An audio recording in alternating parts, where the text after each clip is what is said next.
2014 का चुनावी ब्लॉकबस्टर। इस ब्लॉकबस्टर में राहुल गांधी भले इरादे वाले ऐसे मनमोहक राजकुमार नजर आते हैं जिसका मुकाबला जंग की भट्टी में तपे दबंग नरेंद्र मोदी से। बीजेपी के लोग कहते हैं कि हिंदुस्तान को एक चौकीदार की जरूरत है और उन्होंने अपना चौकीदार खड़ा कर रखा है।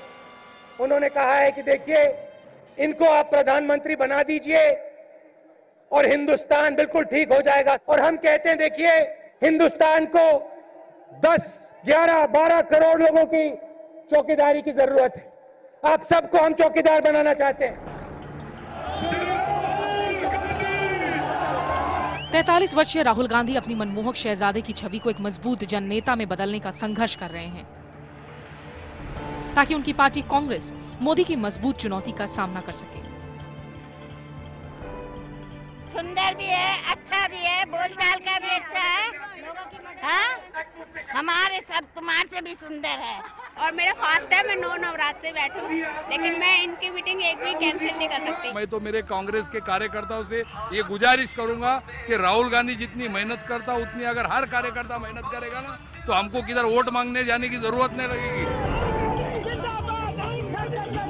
कभी बेमन से राजनीति में उतरे राहुल गांधी आज कांग्रेस के इकलौते चेहरे हैं और पार्टी के अघोषित प्रधानमंत्री पद के उम्मीदवार भी।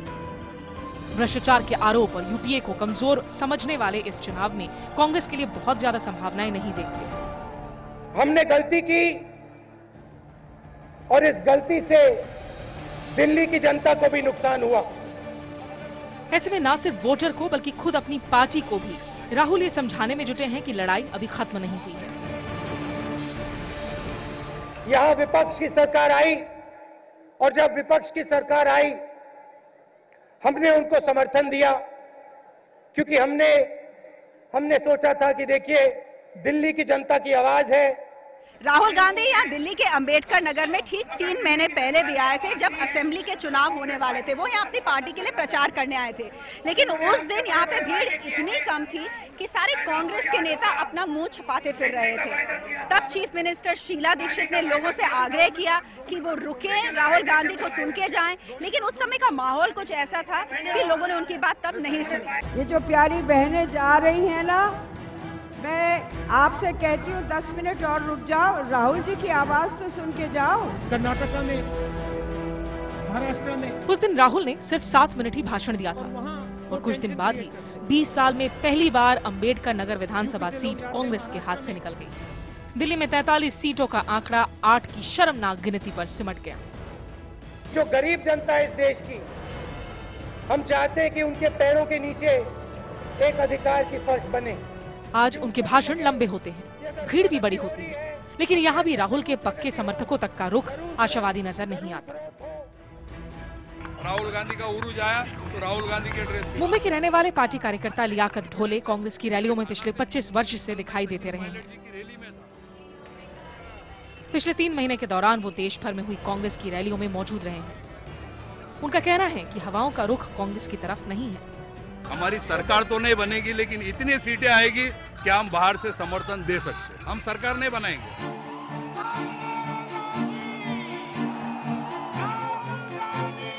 राहुल गांधी की सियासत परिवार की सियासत है।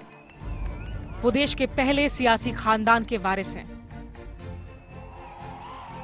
आगे जो चुनाव लड़ेगा उसके दिल में, उसके दिमाग में कांग्रेस पार्टी की विचारधारा होनी चाहिए, उसके खून में कांग्रेस पार्टी की विचारधारा होना चाहिए। मोतीलाल से जवाहरलाल, इंदिरा से राजीव तक नेहरू गांधी ब्रांड 150 साल पुराना है। राहुल भी परिवार के नाम पर जनादेश मांगने से हिचकते नहीं हैं। उनका यकीन है कि भारत में जो भी अच्छा हुआ है उसे उनके परिवार की परंपरा ने ही संवारा है।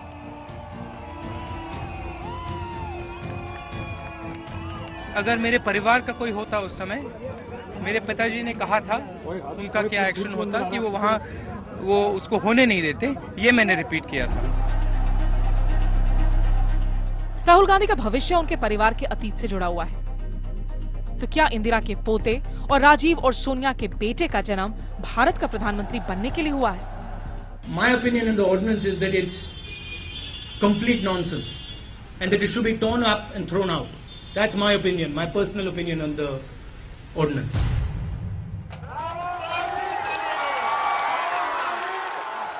I don't myself agree with that decision. I think they should reconsider that decision. That's my personal opinion.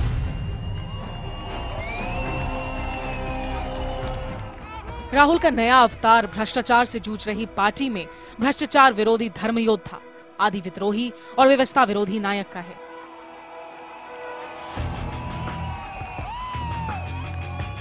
चुनावी पोस्टरों में राहुल को भ्रष्टाचार के खिलाफ जंग छेड़ने वाला दिखाया गया है। कुछ तो यहां तक कहते हैं कि राहुल अरविंद केजरीवाल बनना चाहते हैं, जिससे देश में बह रही भ्रष्टाचार विरोधी बयार उनके पक्ष में हो जाए। दिल्ली में जब आम आदमी पार्टी ने कांग्रेस को सत्ता से उखाड़ फेंका, तब उन्होंने खुद स्वीकार किया था कि उन्हें आप से सबक सीखने की जरूरत है। We are going to learn from that, and we are going to do a better job than anybody in the country and involve people in ways that you cannot even imagine right now.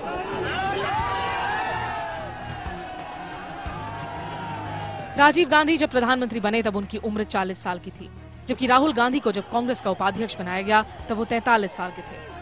Party में करीब एक दशक बिताने के बाद वो स्वीकार करते हैं कि कांग्रेस में बदलाव की जरूरत है।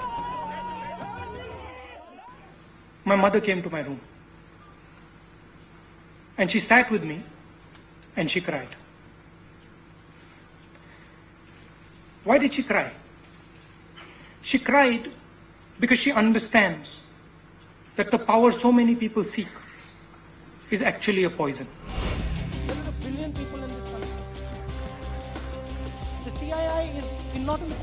You have your own system. And of course, that's a very effective system. CII के एक सम्मेलन में वो स्वीकार कर चुके हैं कि राजनीति उनके डीएनए में है और किसी एक शख्सियत पर सब कुछ छोड़ देने के बजाय जरूरत नई परंपरा की है। Let's say Indian model.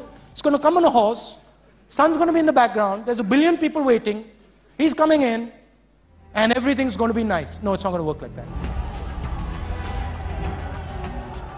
मगर नई परंपरा और बदलाव का कोई भी वादा पार्टी के लिए काम नहीं आया। दिसंबर 2013 में दिल्ली और राजस्थान में कांग्रेस का पूरी तरह से सफाया हो गया। मध्य प्रदेश में वो रौंद दी गई, छत्तीसगढ़ में भी उसे हार मिली। The BJP, which is set to form the next government in Delhi. In Rajasthan, there is a saffron surge. Shivraj Singh does it again. Raman Singh could become a 3-time chief minister. अब इस बात पर भी संदेह खड़े होने लगे हैं कि कांग्रेस का ये ब्रह्मास्त्र, उसका युवराज, सामने दिख रही हार को क्या टाल पाएगा। सर्वेक्षण बताते हैं कि राहुल के मुकाबले मोदी ज्यादा युवाओं की पसंद है। IBN 7 के लिए CSDS के सर्वे में भी सामने आया कि प्रधानमंत्री पद के लिए 35% लोगों की पसंद मोदी है, जबकि सिर्फ 15% लोग राहुल को PM देखना चाहते हैं। He's not going to show off anything. He does his thing, which is perfectly normal thing to do, rather than shouting and showing off yourself. Lot of people who try to make lot of noise don't have depth.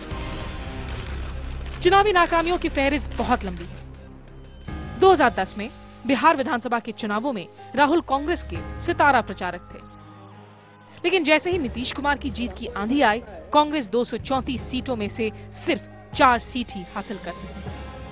आतंकवादियों को किसने मारा? NSC के लड़कों ने। 2012 में उत्तर प्रदेश के विधानसभा चुनाव में राहुल ने बहुत मेहनत की। उत्तर प्रदेश में कांग्रेस की वापसी के संकेत के तौर पर उन्होंने खुद को पेश किया। उनकी बहुप्रचारित पदयात्रा की मीडिया में खूब चर्चा भी हुई। कुछ यही हाल उनकी ताजा हासिल की गई आक्रामकता का भी रहा। लेकिन राहुल का जादू एक बार फिर नाकाम हो गया, जब 28 सीटों के साथ कांग्रेस को चौथे पायदान पर संतोष करना पड़ा। राहुल ने कई बार लापरवाही भरे बयान भी दिए। उन्होंने कहा कि भूमि अधिग्रहण के खिलाफ हुए प्रदर्शन के दौरान मारे गए लोगों के कंकाल भट्टा परसौल में दफना दिए गए हैं। There is a large 70-foot ashes there with dead bodies inside. Everybody in the village knows. बाद में ये बयान गलत पाया गया। 2013 के विधानसभा चुनाव से पहले भी उन्होंने विवाद खड़ा कर दिया, जब उन्होंने कहा कि मुजफ्फरनगर के दंगा पीड़ितों को ISI भर्ती कर रही है। मुजफ्फरनगर में जो आग लगी है, ऐसे 10-15 लड़के हैं, मुसलमान लड़के हैं, जिनके भाई बहनों को मारा गया है, और पाकिस्तान से लोग उनसे बात करना शुरू कर रहे हैं। विपक्ष का कहना था कि बयान नुकसान पहुंचाने वाला है। आईएसआई कुछ मुस्लिम नौजवानों के संपर्क में है। ये पाकिस्तान की खुफिया एजेंसी हिंदुस्तान के उन कौन नौजवानों के साथ जुड़ी हुई है, उसके नाम घोषित करो, और अगर नाम नहीं है, हिंदुस्तान के उन नौजवानों की आप सार्वजनिक रूप से माफी मांगो। यहां तक कि चुनाव आयोग ने भी उन्हें नोटिस भेज दिया। अतीत में भी बड़े मुद्दों पर राहुल या तो चुप रहे हैं या टालमटोल कर गए हैं। अन्ना का जन लोकपाल आंदोलन जब चरम पर था, राहुल चुप रहे। 16 दिसंबर के गैंगरेप के बाद हुए प्रदर्शन के दौरान भी राहुल ना कहीं दिखे और ना ही कुछ कहते हुए सुने गए। On Nirbhaya issue, when there was a huge outrage in Delhi, he should have come out and, gone straight talking to people, particularly youth and women, because this was one issue. Rahul Gandhi now keeps talking about gender issue, and he's making, women as whether it's a gas cylinder issue or other thing, as something he's trying to attract women. But when the big opportunity came, when women were feeling really insecure, he was nowhere to be seen. 2014 के चुनाव प्रचार में भी BJP के PM प्रत्याशी नरेंद्र मोदी काफी आगे हैं। दनादन रैलियां कर देश के कोने कोने में अपनी आवाज पहुंचा रहे हैं। और राहुल सिर्फ पीछे छूट गए धावक की तरह किसी तरह रेस पूरी करने की कोशिश करते दिख रहे हैं। भारतीय जनता पार्टी विकास के मंत्र को समर्पित है।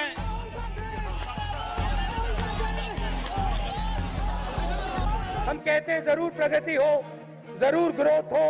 बड़ी रैलियों में भाषण देने के अलावा राहुल कुछ नए तरीके भी अपनाते दिखते हैं। छोटे छोटे समूहों से मुलाकात कर नजदीकी बढ़ाने की कोशिश। मछुआरों, कुलियों, रिक्शा चालकों और महिलाओं के जहाँ भी मुझे कोई कमजोर दिखता है, मेरी लाइन उधर जाती है, वो मेरी कोशिश रहती है।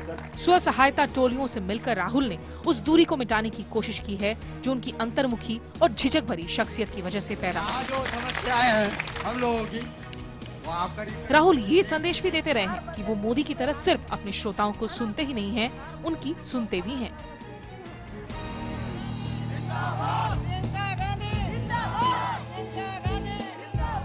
लेकिन अमेठी में उन पर अपने लोकसभा क्षेत्र की अनदेखी का आरोप लगता है। कई बार उनकी गैर मौजूदगी की सफाई देने की जिम्मेदारी अमेठी में उनके प्रचार की कमान संभालने वाली उनकी बहन प्रियंका पर आ जाती है। इस गाँव में नहीं आए होंगे, लेकिन आपके क्षेत्र में जरूर आए हैं। बल्दी राय में आए हैं, शायद इस गाँव में नहीं आए होंगे।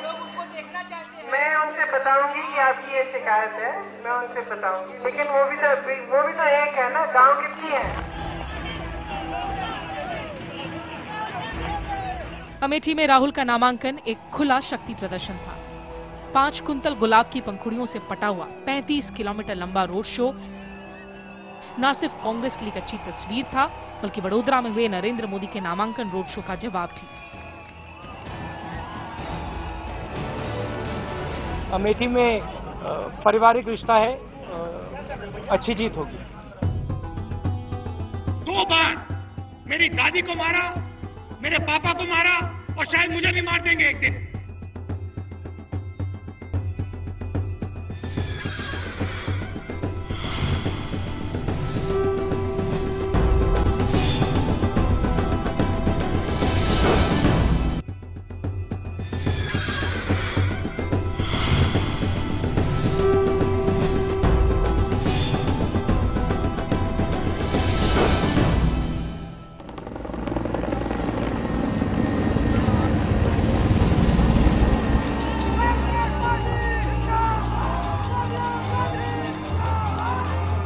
बीते 3 दशकों से अमेठी गांधी परिवार का गढ़ रहा है।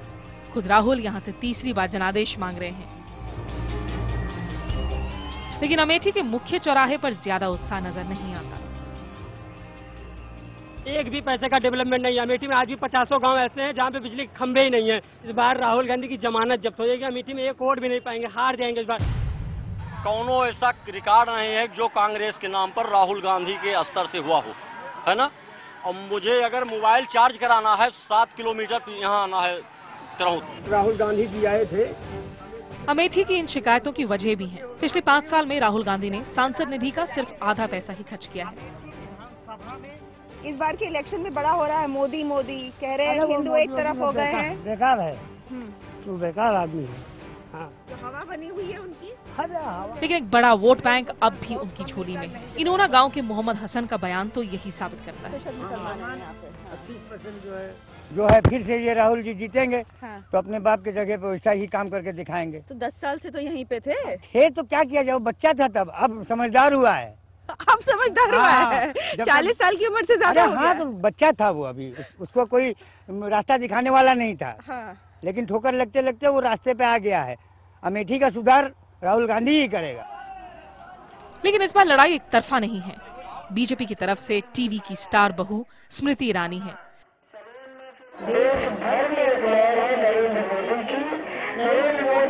प्रधानमंत्री 16 मई को बनने वाले हैं। भ्रष्टाचार करेगी काल, केजरीवाल। तो आम आदमी पार्टी की तरफ से कवि कुमार विश्वास। राहुल गांधी ने अपने 10 साल के राजनीतिक जीवन में कुल मिलाकर जितना समय अमेठी में गुजारा है, उससे ज्यादा समय से मैं अमेठी में हूँ। मैं अमेठी में 1100 से ज्यादा गाँव में गया हूँ, लगभग 40 रात गाँव में रुका हूँ। तो ये संघर्ष अब आम आदमी का संघर्ष है। अमेठी उदाहरण है इन बड़े नेताओं की निर्लज्जता का, कि किस तरह से एक जगह ढूंढते हैं जहां लोगों का भावनात्मक शोषण करते हैं। I think one of the biggest challenge in this constituency is that Rahul Gandhi himself has become the biggest challenge for people here. Priyanka ji तो बिल्कुल इंदिरा जी की टू कॉपी हैं। प्रियंका जी ने अपने को पीछे रखा है। हम लोग तो बहुत पहले से आशा करते थे कि ये देश के लिए आगे बढ़ के काम करेंगी भाई से पहले, किंतु हम नहीं जानते कि क्यों ये पीछे रह गई और इन्होंने भाई को आगे किया। ऐसे अमेठी और रायबरेली में प्रचार संभालती हैं हमेशा मुस्कुराने वाली और राहुल से 1 साल छोटी बहन प्रियंका। मेरा नाम अंजू है। मेरा नाम मंजू सिंह है। दीदी अंजू तो नहीं, मेरी बहन छोटी है गंजू। प्रियंका ने खुद को परिवार के गढ़ में समेट रखा है। वो पीछे रहना पसंद करती हैं।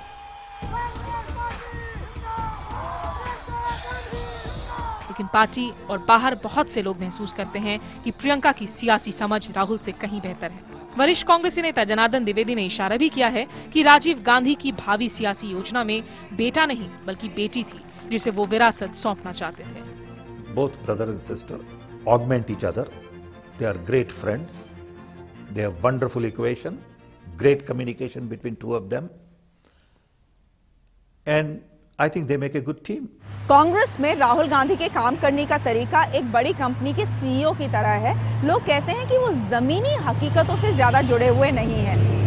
अमेरिका की तरह यहाँ भारत में प्राइमरीज के जरिए कैंडिडेट चुनने की प्रक्रिया फ्लॉप हो चुकी है और उनका यूथ कांग्रेस भी पिछले 10 सालों में कोई बड़ा कमाल नहीं दिखा पाया है।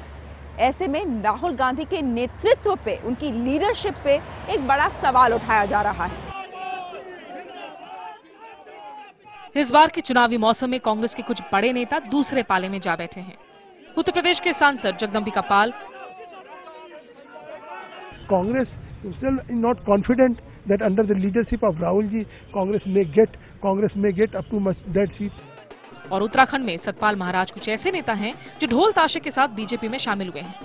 इन नेताओं के जाने से उत्तराखंड में कांग्रेस सरकार भी संकट में नजर आने लगी थी। Congress party is instinctively is not in a hurry. They are prepared for a failure and they know that there will be a price, but they are willing to pay.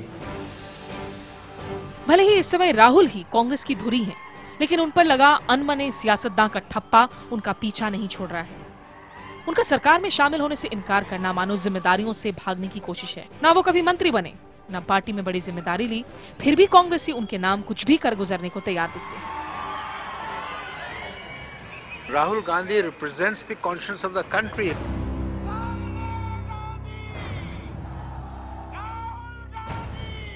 It is wrong to assume that Rahul Gandhi is reluctant. His destiny has been sealed long time ago, and he is now ready to take on an active role in the party.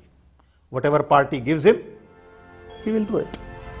लिहाजा सवाल है कि क्या राहुल गांधी ऐसे product हैं जो अभी भी बनने गढ़ने की प्रक्रिया से ही गुजर रहा है। उनका सफेद कुर्ता पैजामा, एक दिन की बड़ी हुई दाढ़ी खाटी छवि तो बनाती है, लेकिन राजनीति में एक दशक गुजरने के बावजूद बाबा लोग वाली छवि से उन्हें छुटकारा नहीं मिला। प्रशंसकों की कमी नहीं है, लेकिन लोगों से गहरा रिश्ता बनाने की गांधी कला से वो अभी भी कोसों दूर है। इस मामले में प्रियंका ज्यादा बेहतर नजर आती हैं। और 500 करोड़ के मीडिया अभियान के बावजूद ब्रांड राहुल सियासी जमीन पर अपने प्रतिद्वंदियों से ज्यादा बेहतर स्थिति में नजर नहीं आता। कांग्रेस की टीम है आपके साथ, हर हाथ शक्ति, हर हाथ तरक्की। You know what Modi stands for, you know what Kejriwal stands for, you have no idea what he stands for. And what does he therefore connect with? What motivation does he connect with?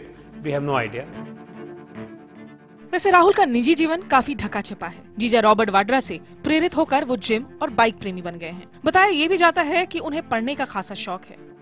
Congress party के दरवाजे खोलने हैं, नई युवाओं को अंदर लाना है, नई पीढ़ी को अंदर लाना है, नई सोच को अंदर लाना है।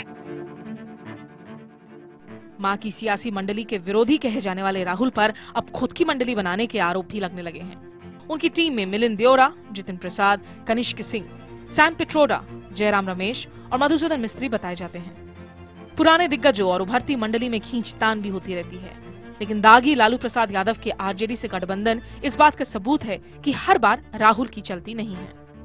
पिछले 5 सालों में राहुल गांधी ने पार्लियामेंट की 50% से कम सिटिंग्स में हिस्सा लिया है। उनके विरोधी कहते हैं कि पिछले 10 साल में राहुल ने एक भी बड़ा ओरिजिनल आइडिया सोच के नहीं बताया। कम से कम इस मुश्किल इलेक्शन में तो उनका मैनिफेस्टो दमदार होना चाहिए था, लेकिन वहां पर भी लोग कहते हैं कि कांग्रेस और राहुल दोनों फेल हो गए। I don't want to speak ill of him at all, but he is untried. You are going to deal with China through Rahul Gandhi. You are going to deal with terrorism, with the withdrawal of Americans from Afghanistan and its likely geopolitical consequences through Rahul Gandhi. So we must see, it's not just a matter of goodwill, of a good, you are not selecting a son-in-law, you are selecting the ruler of 1.2 billion people, a person who has shown no knowledge of anything as yet at all. Rahul की ताजपोशी के वक्त जब उन्हें कांग्रेस का उपाध्यक्ष बनाया गया, तब उनका भाषण जोरदार था। उसमें एक सोच साफ नजर आती थी। ये ऐसे लोग हैं भैया, इनकी मार्केटिंग बहुत बढ़िया है, बहुत बढ़िया मार्केटिंग है, चमक है, गाना है, नाच है, सब कुछ है। ये ऐसे लोग हैं भैया, ये ऐसे लोग हैं, ये गंजों को कंगे बेच डालेंगे। बदकिस्मती से 10 साल में आया उनका पहला टीवी इंटरव्यू उतना शानदार नहीं साबित हुआ। Why did it take so long for you, Rahul, to do your first ever formal TV interview? गोपनीयता के लिए मशहूर राजकुमार ने अपनी चुप्पी तोड़ी ही थी कि उससे प्रेरित होकर चुटकुल्लों और व्यंग का नया उद्योग ही खड़ा हो गया। All I'd like to say is that we brought in RTI, which is the Right to Information Act, which is used, let me clarify, to empower women to make way for development in FDI. No, I haven't asked any questions yet. I would like to start now. Well, to put it bluntly, Rahul Gandhi says hello. Rahul Gandhi himself has precisely 2.5 ideas that he repeats endlessly through the interview. I think the interview was a mistake. It's glaringly obvious that it was a big mistake. इसके बाद Rahul TV interview से दूर ही रहे। उन्होंने print media को ज्यादा तरजीह दी। वो ट्विटर पर मौजूद नहीं हैं। हालांकि इंटरनेट पर कांग्रेस उन्हें प्रचारित करने में कसर नहीं छोड़ रही। Common people should be able to enter politics, but they cannot. लेकिन सोशल मीडिया इन कोशिशों को बराबरी के धरातल पर ले आता है। राहुल की इस तरह की नकल की अनदेखी करना आसान नहीं है। कांग्रेस पार्टी के दिल में उपचार है, 9 सिलेंडर से बात नहीं बच रही, हमें 12 सिलेंडर चाहिए, 12 सिलेंडर चाहिए। ये शुरुआत है, नहीं बदल सकता है, नई युवाओं को लाना है, नई पीढ़ी को लाना है, नई सोच को लाना है, नई सोच को लाना है। काफी सालों के लिए मुझ में काफी गुस्सा था, बेन सिंह से, सतवंत सिंह से बहुत गुस्सा था। मैं लेके घूमता था इसको, कोई कुछ उल्टा सीधा कह देता था, मुझे मालूम ही नहीं होता था और वो गुस्सा आ जाता था।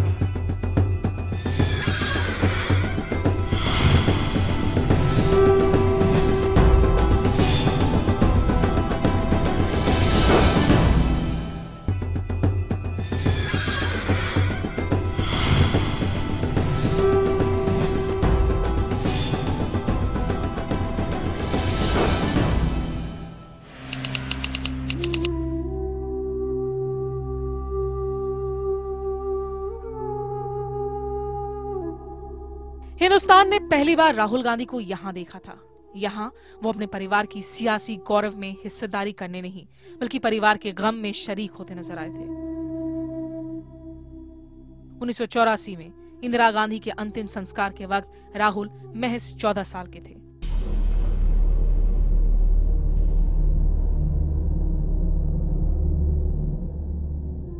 सात साल बाद एक बार फिर वो अंतिम संस्कार में नजर आए। इस बार वो अपनी मां को सांत्वना देते दिखाई दिए, जिनकी आंखें काले चश्मे के पीछे नम थीं।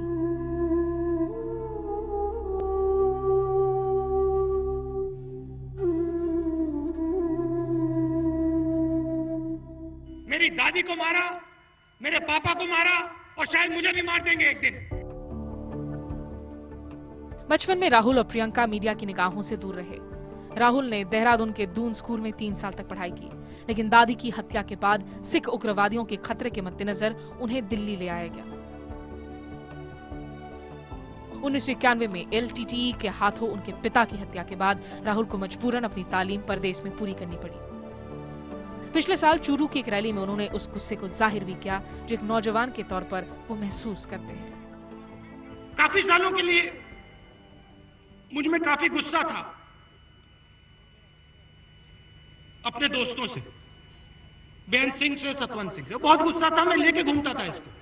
कोई कुछ उल्टा सीधा कह देता था, मुझे मालूम ही नहीं होता था और वो गुस्सा आ जाता था बाहर। कैम्ब्रिज में उन्होंने राहुल विंची नाम से पढ़ाई की। स्पेनिश सहपाठी वेरोनिका के साथ रिश्तों की बात भी सामने आई।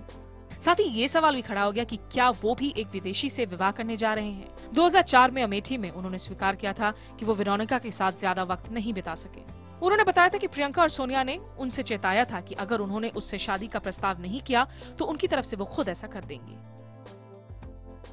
I don't know. I mean, now I've got very busy. I'm just running around the whole day doing election fighting. So marriage will have to wait a while, I think. 10 साल बाद वो अभी भी देश के सबसे चहेते कुंवारे हैं, लेकिन अब वो कहते हैं कि वो सही जीवन साथी मिलने का इंतजार कर रहे हैं। That you'll have to ask him because it's way beyond my level. Rahul Gandhi की सियासत में पारिवारिक जज्बात की खास जगह है। कभी राजीव की सीट रही अमेठी से जब 2004 में वो चुनाव लड़ने के साथ राष्ट्रीय राजनीति में आए तो मां और बहन उनके साथ खड़ी थी। ये वो वक्त था जब बीजेपी सोनिया के विदेशी मूल पर आक्रामक हमले कर रही थी।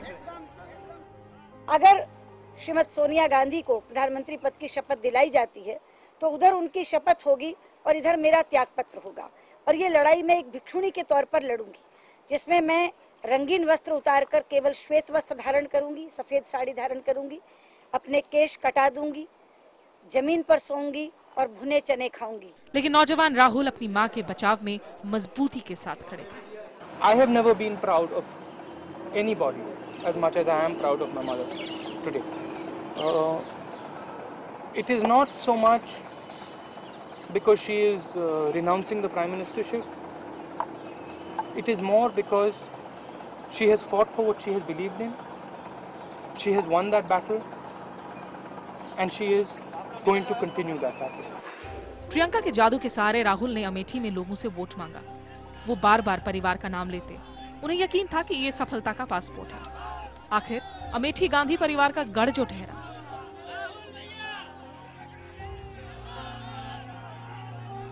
बहुत से लोगों का कहना था कि राहुल अपने पिता की तरह हैं, जबकि प्रियंका इंदिरा की तरह हैं। मगर प्रियंका ऐसा नहीं सोचती हैं। Well, I am likened to my grandmother all the time, but I can tell you that within the family, we all know that the one who is much more like her is him. I am a lot more like my dad. Rahul के दोस्त बताते हैं कि उनकी सबसे ज्यादा विश्वास पात्र सोनिया और प्रियंका ही हैं। कहा जाता है कि संकट के वक्त वो सबसे पहले प्रियंका का फोन नंबर घुमाते हैं। ये प्रियंका ही थी जिन्होंने 2004 में अनमने राहुल को अमेठी से चुनाव लड़ने के लिए राजी किया।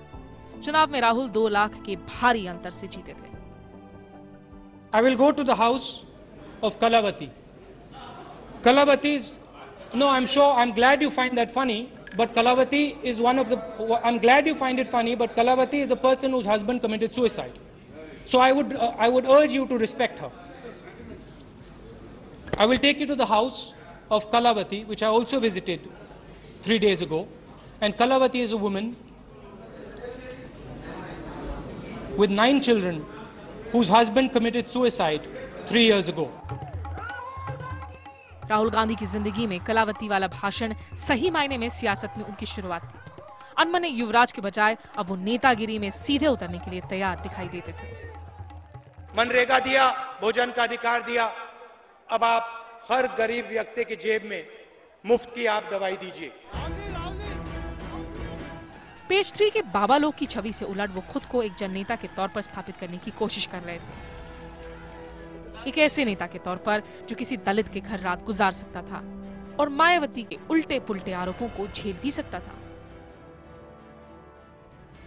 मुझे कुछ खास सूत्रों से ये भी मालूम हुआ है कि कांग्रेस पार्टी का युवराज दलितों के घरों में रुकने व खाने के बाद जब दिल्ली वापिस अपने घर जाता है तो उसे एक स्पेशल साबुन से नहलाया जाता है और धूप और अगरबत्ती के जरिए फिर उसका शुद्धिकरण भी किया जाता है। 5 रुपए की टॉफी आती है। गुजरात में मोदी जी ने 1 रुपए के लिए 1 मीटर जमीन बेची। निर्णय आपको तय करना है कि आपको गुब्बारे से खेलने वाले चाहिए कि टॉफी के लिए तड़पने वाले लोग चाहिए।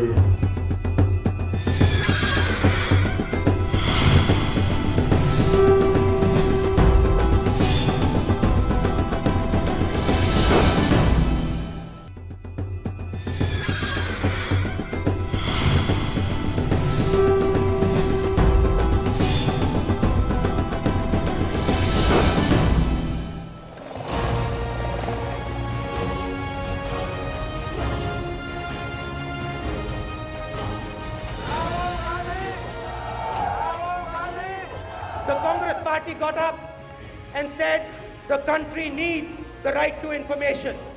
Every single person in this country needs to know what is going on in his government. And we gave you that. एक वक्त था जब सोनिया गांधी कांग्रेस की निर्विवाद नेता थी, लेकिन अब राहुल पार्टी का चेहरा बन चुके हैं। कभी वो अमेठी से बाहर जाने को तैयार नहीं दिखते थे, तो अब वो देश के कोने कोने की खाक छान रहे हैं।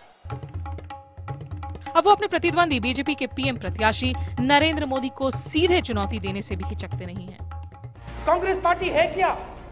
मैं उनके लिए बोल रहा हूं।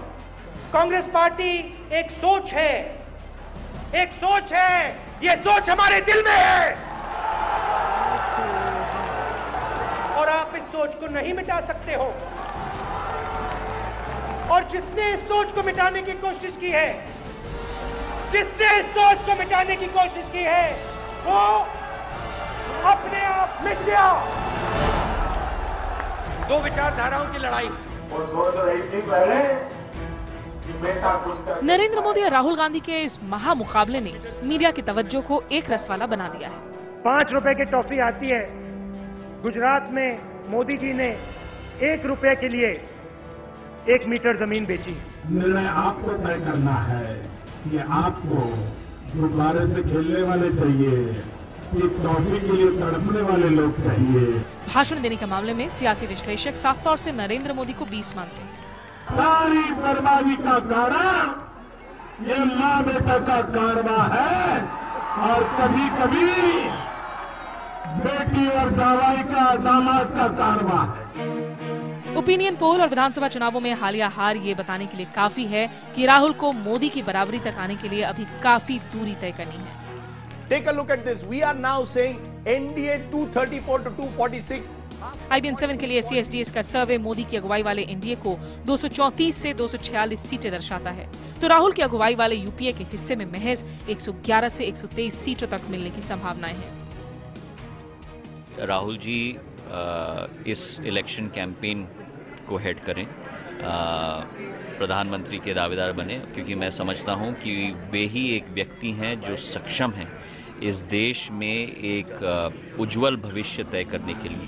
कांग्रेसी नेताओं को बड़ा तबका राहुल को अपना प्रधानमंत्री पद का उम्मीदवार मानने के साथ साथ ये भी मानता है कि राहुल ये बड़ी जिम्मेदारी उठाने के लिए पूरी तरह तैयार है। इसके बावजूद कांग्रेस ने उन्हें पीएम पद का प्रत्याशी घोषित नहीं किया है। साफ तौर से वो इस बात से चिंतित नजर आती है कि प्रेसिडेंशियल अंदाज वाले चुनाव में मोदी के मुकाबले राहुल दूसरे पायदान पर नजर आते हैं। राहुल के बारे में निर्णय कल CWC मीटिंग में लिया है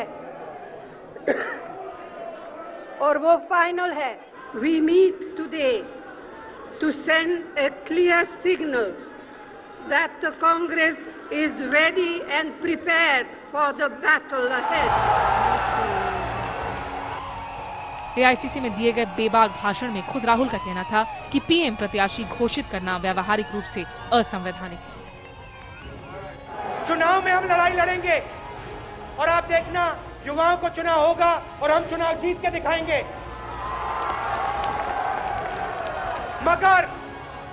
मगर कांग्रेस पार्टी के प्रधानमंत्री को कॉन्स्टिट्यूशन के मुताबिक हमारे मेंबर ऑफ पार्लियामेंट चुनेंगे। 2014 का इलेक्शन राहुल गांधी की जिंदगी का शायद सबसे अहम इलेक्शन है। जितने भी पोल सर्वेस हैं कह रहे हैं कि कांग्रेस पार्टी बहुत बुरी तरह से हारने वाली है और कई लोगों का मानना है कि खुद पार्टी के लिए शायद ये बहुत बुरी बात ना हो, क्योंकि इससे राहुल गांधी को ये मैंडेट मिल जाएगा कि वो पार्टी के अंदर जो ओल्ड गार्ड है उसको बाहर फेंक सके। If Congress is to go out of power, the Congress party will suffer heavily. Mr. Rahul Gandhi will get a lot of opportunities to learn.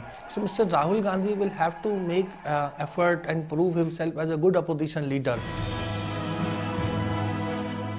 फिलहाल युवराज मुकाबले के लिए पूरी तरह से तैयार है। भले ही वो पीएम प्रत्याशी नहीं हैं, लेकिन इस चुनाव में वो कांग्रेस के अघोषित नेता जरूर हैं। इस वक्त उन्हें अपने काम से ये साबित करना है कि वो सिर्फ नाम के ही गांधी नहीं हैं, बल्कि नेहरू गांधी की विरासत के असली हकदार भी हैं। श्रेया ढोंडियाल, IBN।